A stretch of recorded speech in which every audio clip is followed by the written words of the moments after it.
हज़रत अनस बिन मालिक हुजूर के खादिम थे। अम्मा ने दे दिया था हुजूर की बारगाह में। कहते हैं मैं 10 साल मदीने में हुजूर की नौकरी करता रहा, तो करीब से देखा था ना सारा कुछ। बहुत सारी अहादीस उनसे मरवी हैं, बड़ी चीज़ों को देखा था। तो अब सियाने हो गए, बातें समझ गए, करीब रहने वाले लोग तो कुर्बान पछानन वाले हैं। तो गल जान गए, गल खोल दे नहीं। तो करीब पहुंच गए थे ना, तो समझ आ गई थी बात की। तो तिरमिज़ी में मौजूद है, एक दिन हुजूर से पूछते हैं, या रसूलल्लाह क़यामत वाले दिन आपको कहाँ तलाश करूं? यानी हुजूर अलैहिस्सलाम से पूछते हैं, हुजूर मैं ना क़यामत वाले दिन है भाई, बात तो ये ना कि अमाल ठीक किया जाए, मामलात पर तवज्जो दी जाए, इबादत का ख्याल किया जाए, जो हमारे ज़िम्मे ड्यूटियाँ हैं वो पूरी की जाएं। तो वो कहते हैं हुजूर वो क़यामत वाले दिन कहाँ तलाश करूं? तो हुजूर ने भी नहीं फरमाया कि तू अमाल ठीक कर, मुझे ढूंढने की क्या ज़रूरत है, कहाँ ढूंढूं? तो हुजूर फरमाने लगे, मुस्कुरा के फरमाने लगे, चूँकि कुर्बान पछानन वाले हैं तो ए गल जान गए, गल खोल दे नहीं। हुजूर अलैहिस्सलाम से कहा, या रसूलल्लाह मैं ना क़यामत वाले दिन कहाँ तलाश करूं? तो हुजूर फरमाने लगे, हौज़े कौसर पे। या रसूलल्लाह वहाँ क्या होगा? तो फरमाया उम्मत प्यासी आएगी तो मैं जाम भर भर के पिलाऊंगा, मैं जाम भर भर के पिलाऊंगा। ऐसा कि तेरी खैर तेरे मैं कदे की खैर, ऐसी पिला के जिसका नशा उम्र भर रहे। और एक ने कहा था कि तैबा से मंगाई जाती है, सीनों में रचाई जाती है, तौहीद की मैं प्यालों से नहीं नजरों से पिलाई जाती है। हुजूर सल्लल्लाहु अलैहि वसल्लम ने फरमाया हौज़े कौसर पे भी जाम पिलाएंगे। सियाने बड़े थे, हजरत अनस और भला हमारा कर रहे थे। ये हुजूर से पूछ पूछ के ना तो हमें एड्रेस बता रहे हैं, क्योंकि हदीस रवायत कर दी ना तो हमें एड्रेस समझा दिए, पते बता दिए कहाँ पहुँचना है, सारी जगह समझा दी। चलें जदीद दौर आ गया है, उन्होंने लोकेशन बता दी कहाँ करके ना किस जगह जाके स्टॉप करना है काम। या रसूलल्लाह वहाँ मुलाकात ना हुई तो हुजूर ने फरमाया फिर पुल सिरात पे आना। या रसूलल्लाह वहाँ क्या होगा? फरमाया उम्मत गुजर रही होगी और मैं दुआएं मांग रहा हूँगा, रब्ब सल्लिम उम्मती, रब्ब सल्लिम उम्मती, या अल्लाह मेरी उम्मत को सलामती से गुजार दे। तो वहाँ आ जाना, मैं दुआएं वहाँ मिल जाऊँगा।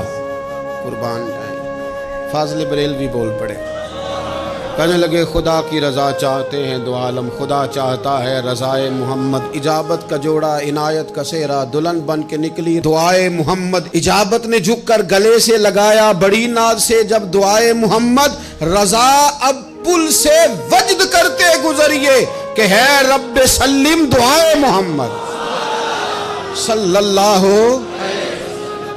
तो अर्ज की या रसूलल्लाह वहाँ मुलाकात ना हुई तो मैंने कहा वो हमें लोकेशन समझा रहे थे, उन्हें तो पता था पहले ही, एक कुर्बान पछानन वाले हैं तो एक गल जान गए, गल खोल दे नहीं। तो वहाँ ना मुलाकात हुई तो हुजूर ने फरमाया फिर मिज़ाने अमल पे आना।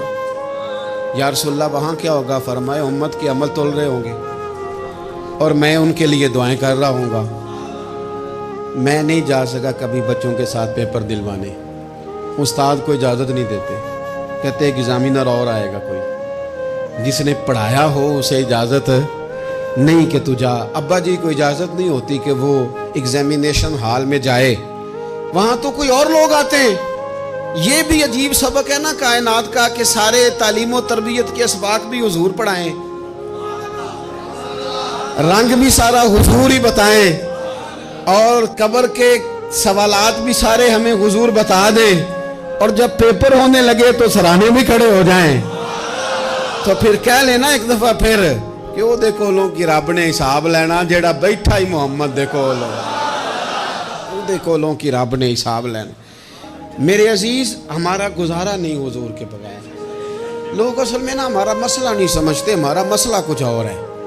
लोग हमें ना बिला वजह परेशान करते हैं, कभी झंडे से, कभी डंडे से, कभी झंडी से, कभी किसी शय से, कभी किसी शय से, कभी कहते हैं वो नात ऊंची पढ़ ली, कभी कहते हैं सलाम ऊंचा पढ़ लिया, कभी कहते हैं वो झंडियाँ लगा दी।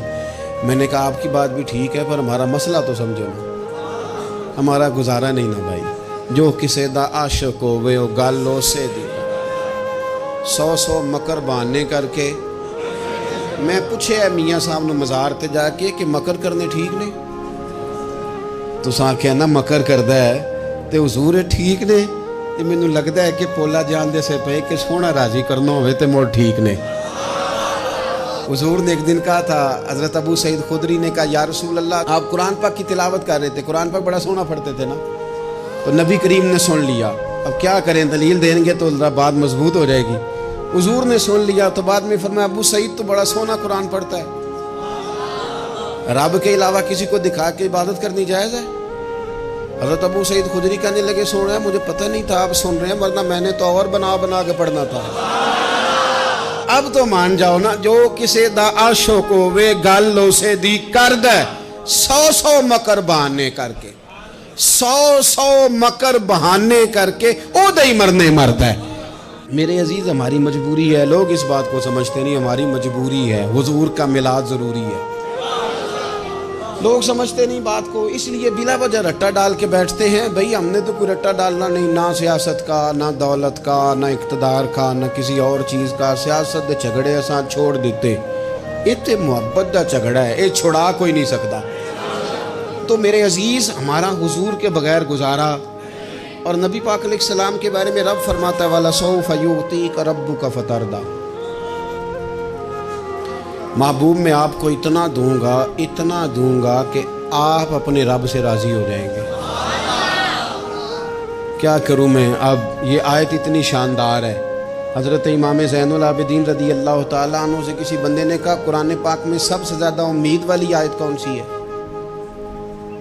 उसका ख्याल था ला तक़नतू मिन रहमतिल्लाह, कहेंगे अल्लाह की रहमत से ना उम्मीद ना होना। उसने कहा हुजूर सबसे उम्मीद वाली आयत बताएं। वो कहता मेरे ज़हन में था कि ये वाली आयत पढ़ेंगे।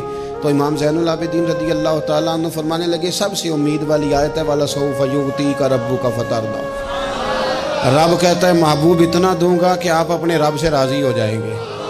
आयत नाजिल हो गई तो हुजूर पता क्या फरमाते हैं, सहाबा से फरमाते हैं, रब कहता है हबीब तुझे राज़ी करना है, और जब तक मेरे सारे गुलाम जन्नत में गए ना, मैंने अल्लाह से राज़ी होना ही नहीं।